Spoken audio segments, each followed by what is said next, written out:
bienvenue sur Mon Financier. Nous sommes le mercredi 8 juillet et c'est vraiment complètement surréaliste, dingue ce qui se passe avec la Grèce. Je sais qu'on en parle tous les jours. Alors hier, ça devait être le jour J. Tous les responsables politiques, tous les présidents, les premiers ministres, les dirigeants des pays de la zone euro s'étaient réunis, étaient venus pour ça, pour écouter Tsipras présenter le plan de la dernière chance en se demandant ce qu'il pouvait bien donner comme gage pour obtenir qu'on évite le Grexit. Eh bien, figurez-vous qu'il est venu hier sans rien, sans aucune proposition. Il s'est tout simplement foutu de leur gueule. Et ce qui est le plus drôle, c'est qu'il a obtenu ce qu'il voulait, c'est-à-dire un nouveau délai. On lui a encore donné jusqu'à dimanche, et encore un nouveau sommet de la dernière chance.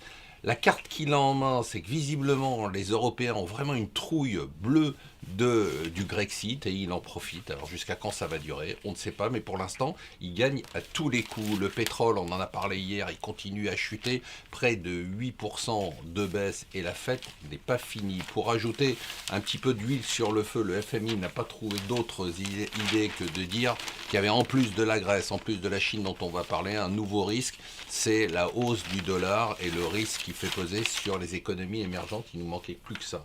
L'autre nouvelle du jour, c'est bien évidemment la Chine. Shanghai continue à chuter ce matin, malgré les mesures extraordinaires qu'a pris le gouvernement et les autorités chinoises pour tenter d'endiguer la chute. 30% de baisse en un mois après 150% de hausse. On a le plus beau cas d'école de bulle, c'est-à-dire qu'on l'a vu venir, elle était prévisible et pourtant on n'a rien fait. Et maintenant on essaye d'arrêter tout ça et franchement c'est assez spectaculaire. Alors, il fallait y penser, juste à côté de nos bureaux, 10 personnes masquées et armées sont allés cambrioler un magasin de maillots de bain. Voilà, vous avez entendu, un magasin de maillots de bain.